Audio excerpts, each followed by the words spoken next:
Hello, welcome back to our channel. ഇന്ന് ഞാൻ വന്നിട്ടുള്ളത് നൈറ്റ് ഡിന്നറിന് നമുക്ക് കഴിക്കാൻ പറ്റിയ രണ്ട് സിമ്പിൾ ഫുഡ് ഐറ്റംസുമായിട്ടാണ്. ബർഗറാണ് ആദ്യം ഉണ്ടാക്കുന്നത്. അപ്പോൾ അതിലേക്ക് വേണ്ട ഫില്ലിങ്സ് ഒന്ന് റെഡിയാക്കാം. അപ്പോൾ കുറച്ച് വെജിറ്റബിൾസൊക്കെ ഒന്ന് വൃത്തിയാക്കി എടുക്കുകയാണ്. ഇതിലേക്ക് ഞാൻ സവാള, ക്യാരറ്റ്, പിന്നെ തക്കാളി, പിന്നെ ക്യാബേജ്, ഒരു കഷ്ണം ഇഞ്ചി, 2 പച്ചമുളക്, ഇത്രയാണ് എടുത്തിട്ടുള്ളത്. നന്നായിട്ട് കഴുകിയതിന് ശേഷം ഇവയൊക്കെ നീളത്തിൽ കനം കുറച്ച് അരിഞ്ഞെടുക്കുക.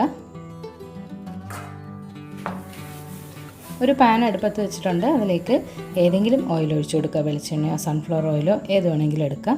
എന്നിട്ട് ഈ സവാളയും വെജിറ്റബിൾസും ഒക്കെ ഒന്ന് വഴറ്റിയെടുക്കുക കേട്ടോ. തീരെ അങ്ങോട്ട് കുഴഞ്ഞു പോകണ്ട. നമുക്ക് ചെറിയൊരു പച്ചപ്പോട് കൂടി വഴറ്റിയെടുക്കാം. വെജിറ്റബിൾസ് അങ്ങനെ തന്നെ കഴിക്കാൻ ഇഷ്ടമുള്ളവർ വഴറ്റേണ്ട ആവശ്യമില്ല.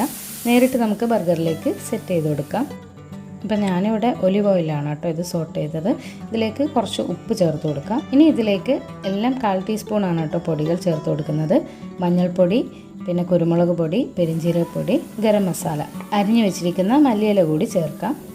വെജിറ്റബിൾസൊക്കെ തീരെ വെന്ത് കുഴയാതെ 1-2 മിനിറ്റ് ഒന്ന് വഴറ്റിയ ശേഷം നമുക്ക് തീ ഓഫ് ചെയ്യാം. ഇനി ബൺ ഇതുപോലെ 2ആയിട്ട് മുറിച്ചതിന് ശേഷം പാനിലേക്ക് അല്പം ബട്ടറോ ഗീയോ ചേർത്തിട്ട് നമുക്കിതൊന്ന് മൊരിച്ചെടുക്കാം. ഇനി ഇതിൻ്റെ ഉള്ളിലേക്ക് വെക്കാനായിട്ട് നമുക്ക് ബുൾസൈ റെഡിയാക്കാം.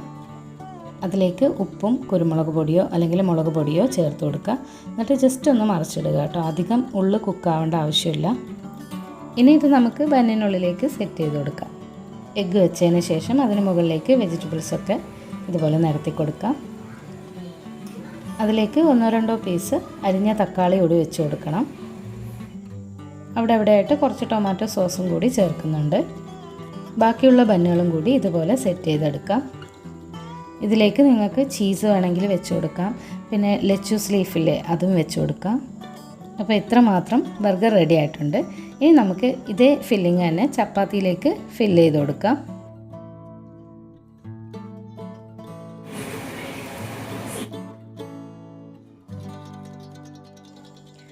അപ്പോൾ ഇതാ സെയിം ഫില്ലിങ് തന്നെ ചപ്പാത്തിയിലേക്കും വെച്ച് കൊടുത്തിട്ട് ഇതുപോലെ ഒന്ന് റോൾ ചെയ്തെടുക്കുകയാണ്.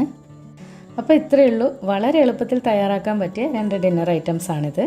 അപ്പോൾ എല്ലാവരും ട്രൈ ചെയ്ത് നോക്കുക. ട്രൈ ചെയ്ത് നോക്കിയിട്ട് ഫീഡ്ബാക്ക്സ് അറിയിക്കാൻ മറക്കല്ലേ. പിന്നെ വീഡിയോ ഇഷ്ടമാവുകയാണെങ്കിൽ ഇപ്പം തന്നെ ഒന്ന് ലൈക്ക് അടിച്ചേക്കണേ. മറ്റു വീഡിയോസും ഒന്ന് കണ്ടു നോക്കണേ. ചാനൽ ഇഷ്ടമാവുകയാണെങ്കിൽ ഒന്ന് സബ്സ്ക്രൈബ് ചെയ്ത് സപ്പോർട്ട് ചെയ്തേക്കണേ. മറ്റൊരു വീഡിയോയുമായി വീണ്ടും കാണാം. അതുവരേക്കും stay tune, take care, by.